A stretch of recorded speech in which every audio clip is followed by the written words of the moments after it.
Happy holidays, audience, and welcome to the 18th episode of your favorite film culture show, right? CinemAttack. This week, Larry reviews Disney's latest animated fairy tale, Frozen, as Max and I take a look at The Hobbit, The Desolation of Smaug. We also have some adventurous recommendations, some award season news, and a monstrous trailer to discuss. Let's get to it. My name is Sean. I'm Larry. And I'm Max. And I am proud to present CinemAttack.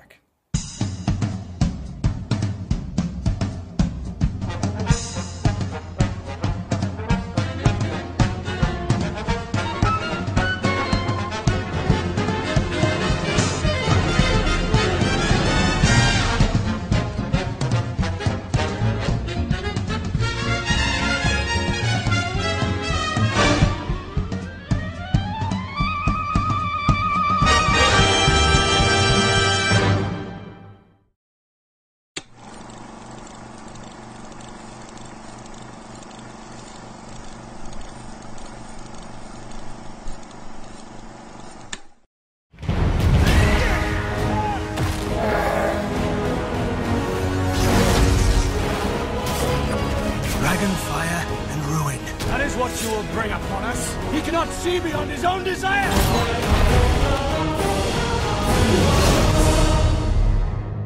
Wow. Thief.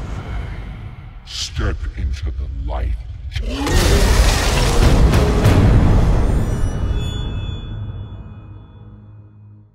Bilbo Baggins and the 13 Dwarves, led by Thorin Oakenshield, continue their quest to reclaim their home, Erebor, from the mighty dragon Smaug. Along the way, they encounter spiders, orcs, these things called skin changers, and a familiar elvish archer. Meanwhile, Gandalf the Grey journeys south to uncover the secrets behind a growing darkness that also eyes the mountain hold. To give context, I'm actually one of the very few film critics who hasn't exactly seen the entire Lord of the Rings trilogy or the first Hobbit movie. So I will admit I was pretty damn confused like half the time I was watching this movie. However, this movie did successfully manage to convey its most basic plot elements to me. So even though I had very little understanding of Middle-earth lore, I still got why these guys were going to Mountain Hold and what their ultimate goal was. But I still suggest watching the first one just for complete context. Much like the first Hobbit film, Desolation doesn't really do much in terms of story and plot. Instead, it focuses on atmosphere and characters. Desolation has the same fantastic atmosphere as its predecessor. Peter Jackson's vision of Middle-earth is just perfectly realized through lavish costumes, exquisite sets, realer CGI, and just an aesthetic that's all its own. The soft lighting, the usually warm colors, and all those little things add up to create a fantasy world that's just a joy to be in.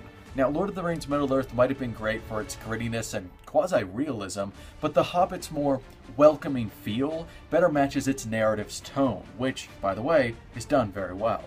The film smoothly flows through both lighthearted comedy and utter seriousness throughout its runtime.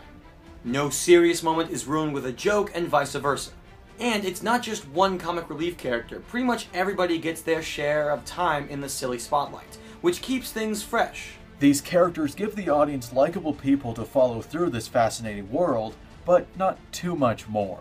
Our protagonist Bilbo, played by Martin Freeman, is very good. The character's changed since the beginning of the journey. It's very clear, especially in this film, but Freeman holds enough of the character's core that it never feels too drastic or unbelievable. In the end, Bilbo's still an everyman, likable guy. Though I must admit, he seems really unimportant for a lot of the film.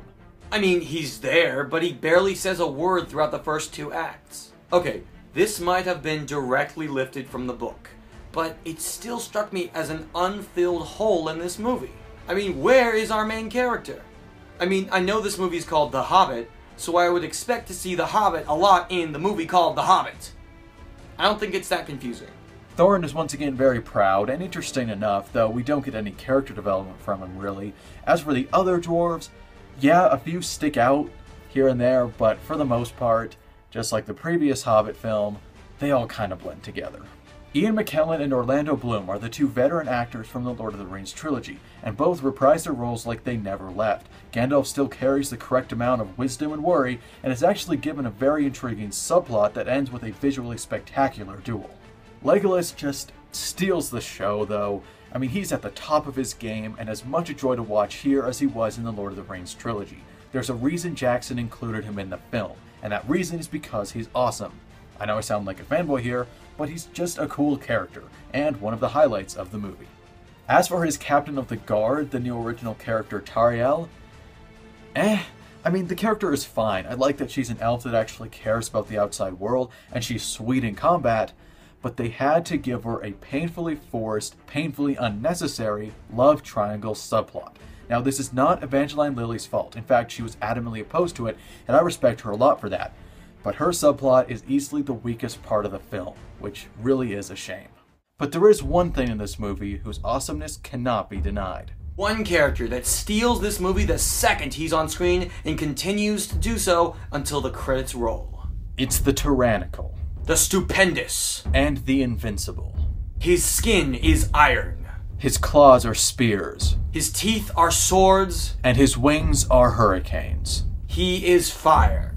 He is death. He is Smaug, the great and terrible. If you are going to go see this movie for one singular, solitary reason, it is going to be for Smaug. This is not your average film villain. This is a freaking dragon. Peter Jackson is no stranger to creating incredible CGI characters, and while Smaug is nowhere near as deep and complex as Gollum, he is equally impressive on a technical level. Smaug is simply massive, and his weight is felt in every shot. A creature this big and this powerful needs that presence to sell the tension. And my god, does Smaug have that presence. With an amazing voice from the ubiquitous Benedict Cumberbatch, Smaug stands as one of the finest villains to grace movie theaters this year. Of course, our merry group of bandits face more foes than just Smaug, and that is where the action comes in. The action in this movie is just bad. The big problem here is the cinematography. The camera seems to be quivering. It's so bad. Honestly, it was giving me kind of a headache just trying to comprehend what was going on in front of me. Did the director of photography really want to show the spectacular effects of the elves and the orcs that were on display? I'm starting to question that. Desolation's action is great overall. For most part, it's just good, solid action. But then things get awesome whenever the elves come in. Unlike in Lord of the Rings, where shaky camera work and fast editing was used to communicate their superhuman combat abilities, this time, superb choreography shows us every swing and shot these incredible warriors make. Throw in some very memorable set pieces, and you have one rousing adventure. This movie is extremely well paced, rousing in its big set pieces, but also quiet in its smaller moments. A hallmark of storytelling that the Desolation of Smaug always seems to remember is to keep us, the audience, engaged throughout. I may not have been aware of what was going on half the time this movie was going, but I was still entertained completely throughout. I personally can't say I was engaged the entire time because of the drawn-out climax. I just think it went on longer than it needed to, and it takes place in a pretty empty, dull setting. However, the finale itself and the cliffhanger ending are both top-notch. Aside from its odd technical and creative decisions, the second installment of this prequel trilogy is still a damn serviceable film. Its flaws are really strange, but where it works makes all the difference. I went to this movie so I could have another adventure in the world of Middle-earth. That was the goal of the film, that is something it gave me, and that is something that none of its flaws can take away. So, when the final installment of this 3-part adaptation hits theaters in 1 year, you can expect me to be there and back again. The Hobbit, The Desolation of Smaug, grabs a 4 out of 5. The Hobbit, The Desolation of Smaug gets an 8 out of 10.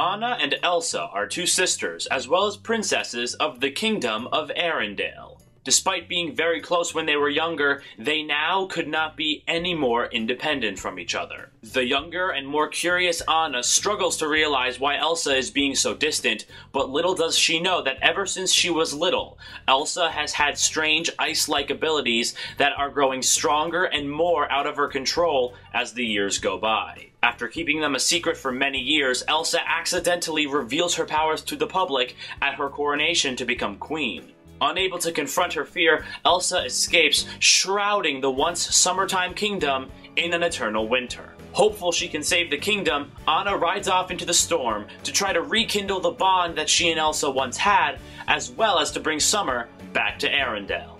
My relationship with Frozen is a rocky one.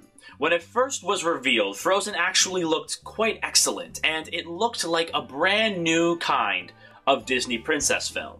But then the marketing campaign came around, and it squandered those expectations with a strange focus on comic relief and an angle that is so pompous, it nearly killed all of my expectations for Frozen. But just before I gave up on Frozen, the critics began to sing this movie's praise to the high heavens. I was honestly torn. To see Frozen or not to see Frozen? That is the question. In the end, I gave in and I went to go see Frozen just out of sheer curiosity about how good everyone is saying it really is. And that brings me to my first point. Now, if there's one thing you need to know about Frozen before you walk into the theater, let it be this. Don't go in expecting Frozen to be ushering in the next big Disney renaissance. Because believe me, Frozen thinks it's better than it actually is. For some idiotic reason, Frozen has been marketed as the next best Disney movie since The Lion King. And this infuriates me because, hey guys, big shock, it's not. Now, I will agree, Frozen is definitely a step in the right direction as far as Disney princess movies go, and honestly, just in general as far as Disney movies go. It's painstakingly clear that there are some very interesting little tidbits of creativity inside of Frozen, and they pop their heads up occasionally every now and again throughout the running time. But they are scattered all over the place, and this allows the film to easily get bogged down by some very unnecessary and formulaic plot aspects. And sure, admittedly, the plot is not as cliche as you think it would be, but just a tip. Just because you can't tell where the movie's going, doesn't mean the plot as a whole is creative or original. Now hey, don't get me wrong, despite the tangent I've been going on in this review so far, I do like Frozen. It's a very likable and enjoyable film. The characters are very likable and very relatable, and the plot is interesting enough to keep you invested. The animation is simply phenomenal, just as it always has been with Disney Animation Studios, and there are some genuinely hilarious moments in the film, thanks to a script that, gets the job done. As you can see, there are plenty of elements of Frozen that work in its favor. In fact, besides for maybe one or two nitpicks and of course its cliche nature, the only other major gripe I have with Frozen is the music, which is surprising because that seems to be everybody else's favorite part of Frozen. I mean, sure, they're enjoyable to listen to, but at their core, many of them aren't really intriguing lyrically, and many of them just aren't really that memorable. And that's not even the only problem with the music. Many of the songs are pointless or unnecessary, and the pacing and spreading out of the songs throughout the film is very poorly executed. You got song after song after song, one by one in the beginning, you have maybe one or two songs in the middle, and by the end, you're gonna forget that you're supposed to be watching a Disney musical. Honestly, thinking back, there's only one song I genuinely thought was really, really good, and that was Let It Go. It was sung very well, the orchestration was beautiful, and overall it was a very powerful, powerful song. However, one really, really good song in a Disney musical? I can't accept that. And this leads me back to my original point. You can't walk into Frozen expecting to find a revelation of an animated film, because you're gonna be disappointed, I guarantee it. I think I'm the only person who sincerely feels that people are overselling this movie by a large margin, simply because it brings up some new or different elements as far as a Disney princess movie goes. And admittedly, they are definitely there and present. I can see them with my own two eyes. And Perhaps if some of these concepts were developed more or expanded upon, I could give more credit where credit is due. But for now, all I'm seeing is tiny little baby steps. And that's a good thing. I'm not saying that's bad to see that Disney movies are going in a different direction, but that's all that I see it as. Baby steps. I know I'm starting to sound like a broken record, but I do recommend that you go see Frozen. It's a very enjoyable film, and if you walk in expecting a pretty good animated film, you're gonna get one. However, I have faith that Disney Animation Studios can build off upon Frozen to make an even better film, because trust me, they've been around a couple of years, and I've seen their work. There's potential there, it just hasn't been tapped yet. Hopefully Frozen is simply the spark that starts a very long-lasting and strong flame for Disney Animation. I think I just used a fire analogy with a film called Frozen. Frozen gets a B+. Before we begin, all of us here at CinemAttack would like to acknowledge the life and work of Paul Walker and Peter O'Toole, two actors who are sadly no longer with us.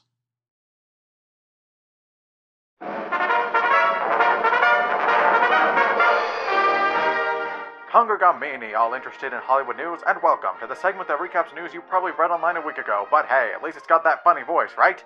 Alright? This is the CinemAttack Newsreel. The 2013 award season is now in full swing, that magical time of year when film buffs everywhere deeply regret all the movies they missed in theaters. As always, the first major set of awards to be announced were the Screen Actors Guild Awards and the more commonly known Golden Globes. I'm here today to recap and give some insights on the nominations. As for the Screen Actors Guild, the nominations were not terribly surprising. Among the selections for the actors in leading roles were Matthew McConaughey for Dallas Buyers Club, Forest Whitaker for The Butler, Cate Blanchett for Blue Jasmine, Sandra Bullock for Gravity, Meryl Streep for August Osage County, Tom Hanks for Saving Mr. Banks, and Emma Thompson for Captain Phillips. Wait, no, switch those two. Tom Hanks for Captain Phillips, Emma Thompson for Saving Mr. Banks. Thank you. My mistake. For supporting roles, the actors nominated include Barkhad Abdi for Captain Phillips, Daniel Bruhl for Rush, the late James Gandolfini for Enough Said, Jennifer Lawrence for American Hustle, June Squibb for Nebraska, and Oprah Winfrey for The Butler! And in the unique Performance by a Cast category, the cast nominated were from 12 Years a Slave, American Hustle, August Osage County, Dallas Buyers Club, and The Butler. The Golden Globes honored many of the same actors, so we will instead focus on their movie nominations. For Best Director, the nominations were Alfonso Cuarón for Gravity, Steve McQueen for 12 Years a Slave, David O. Russell for American Hustle, Alexander Payne for Nebraska, and Paul I Don't Know What a Tripod Is Greengrass for Captain Phillips. Disclaimer, Paul Greengrass is actually incredibly talented, but he needs to keep the freaking camera still for 5 seconds. Thanks. For Best Animated Feature, the nominations were Frozen, The Croods, and Despicable Me 2, which, interestingly enough, represent one film from each of the major animation studios. Disney clearly decided to push for Frozen over Monsters University.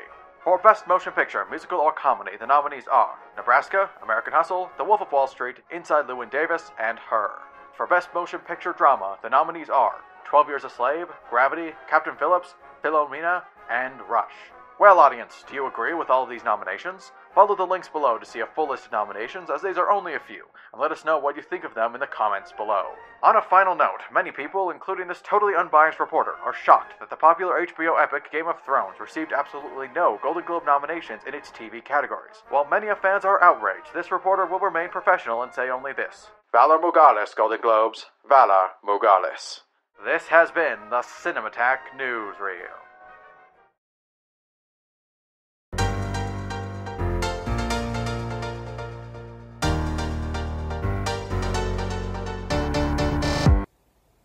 This is just stock footage and voiceover, isn't it?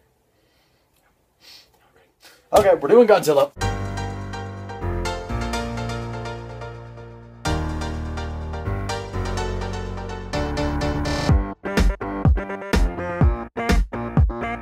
The trailer overall works very well, but the darker and grittier tone of this Godzilla makes it work really well. This is a great example of a trailer that's awesome in its own right, but also shows promise for the film. That Halo jump sequence is magnificent and represents the kind of potential this reboot has.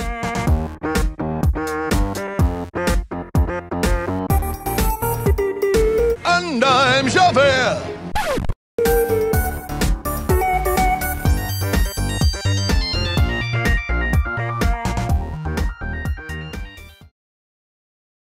gather around the table, friends, because it's time for your bi-weekly serving of Recommendation Domination. 2 movies from the past and 2 from the future compose tonight's entree, with mediocre jokes as a side dish. So, with the table set and the guests in their seats, bon appetit! So, rather than focusing on the reviewed film's themes like usual, I'm going to expand a bit and ask a simple question. Taken as a whole, what is The Hobbit all about? The answer is quite simple. Adventure! Yeah! The classical adventure is one of my all-time favorite genres, so tonight I'm giving you 2 fresh servings of high-flying escapades from the vault. Now, we can't talk about cinematic adventures without bringing up that gang of kids from Astoria, Oregon. It's the Goonies. Now, I'm gonna preface this by waxing philosophical for a minute. Why do we watch movies? Is it because we want to judge it based on a set of vocabulary terms like acting or pace? Is it because we want to find some distorted mirror on the screen and plant our entire selves on it? Or is it because of something much deeper yet so much simpler? Maybe, just maybe, we're looking for something that can take us away from our lives. Something too unreal to manifest into reality. To bring us into a world where the adventure of a lifetime is just a bike ride away. These thoughts were circling my head while I was watching The Goonies for the 6th time in 19 years. It's not one of my favorite films, sure, but at the end of the day, when the unmanned inferno is sailing into the sunrise, I realized that none of that matters. It's not about getting the gold or saving the Goondocks, just like it's not about grading the film on an arbitrary scale. It's about the adventure, the experience of diving headfirst into the unknown, both completely ready for what's to come and entirely unprepared. Can the same not be said for the movie-going experience? Do we not seek the excitement and uncertainty of a true blue adventure when traveling to the multiplex? The triumph of The Goonies is that it's a masterful demonstration of artistic escapism that so many others attempt, and fail, to capture. Okay, that's enough of that. Now, let's move on to another cinematic adventure that is both the opposite of The Goonies, and also what I'd almost call its younger sibling. Just take a look, and tell me what you see, because this is the quest for the Pick of Destiny. At first glance, Tenacious D and the Pick of Destiny could be considered Low Rule's answer to High Rule's Goonies. It's rude, crude, and occasionally lewd. Nothing like the 1985 classic, right? True, but if you look closer, you'll find a fundamental aspect that both films share. Something I like to call the transcendence of the sum. Allow me to explain. Taken apart, the Pick of Destiny simply isn't good. The jokes are hit or miss, the plot is incredibly generic, and the overall production is rushed. But when you put all of these subpar things together, you get something much better than the sum of its parts. This movie showed me that the filmmakers had a genuine love for not specifically film, but for storytelling. The raconteurs who were behind this origin story knew exactly what they wanted to convey to the audience, and also how to make it as whimsical as possible. It's a film brimming with ingenuity, and I pretty much could say the same exact thing for The Goonies. When all the pieces click, a lot can be forgiven, and that's why the Pick of Destiny works. Are you full yet? No? Good, because it's time for the next dish. The future. Since this is the last recommendation domination of the year, I'm going to give you my 2 most anticipated films of 2014 that come out in its first quarter. Pleasantly enough, these are also 2 of my most anticipated films of the entire year, so it works out quite nicely. I may have to wait through the entirety of January, but come the first Friday of February, the world will be graced with my first pick, the Lego Movie. Crank up those subwoofers, dude, and check this out. As you can guess, Lego played a huge role in my early years, but it's not like my excitement is based on nostalgia alone. In fact, this might be the most well-marketed movie I've witnessed in a while. The jokes, the pseudo stop-motion animation, the cast, everything just seems to click so well. You know, like Lego bricks. Jokes! Every bit of footage I've seen has really impressed me, which is something I can't say for pretty much any other movie coming out next year. Of course, it could all be smoke and mirrors, but I have confidence that LEGO's cinematic debut will make a good impression when it hits theaters on February 7th. You know, now that I think about it, it's kinda odd that it took this long to get LEGO on the big screen. Ah well, our next film is also a movie ostensibly made for kids, and it's also a nostalgic property, one that I hold very near and dear to my heart. Unlike LEGO, however, this franchise left a huge impression on my personality, and is a very big part of how I define myself as a human being. Ladies and gentlemen, Muppets Most Wanted. 2011's The Muppets was a fantastic film, bringing Kermit and the gang back into the public eye in style. Next year's follow-up looks like a globe-trotting caper, with a Russian spy impersonating everyone's favorite cynical frog. As you can guess, mayhem ensues, and with Ricky Gervais and Tina Fey, there's sure to be a lot of great comedy spewing out of this sequel. As a humongous fan of the Muppets, you can expect me to be running out to theaters day one, when Muppets Most Wanted raises the curtains on March 21st. My name will go down in history as greatest thief of all time. You mean our names, right? Of course. My name first, then spacebar, spacebar, spacebar, your name. And that just about covers this wholesome square meal of cinema. To close this segment, I'd like to quote a duo of poets. I did not mean to blow your mind, but that happens to me all the time. Take care, folks, and remember, the best films you'll ever see, you may not have seen just yet. And thus we conclude this epic episode of CinemAttack.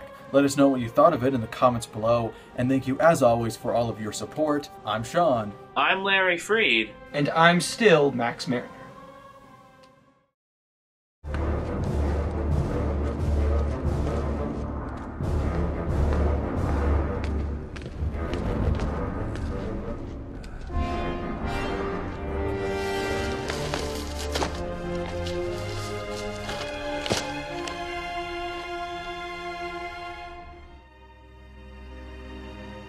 Year 2013 of the Second Age, here follows the account of Sean Capdeville. I, a producer of CinemAttack, could not be more proud of its features. It has come to me, the one show that shall be the highlight of my online career. It is precious to me. Though I am bound to a great show, the format of it needs to change. Our passion, which was at first as bright as red flame, has somewhat disappeared, but will be restored in a manner that only time will tell.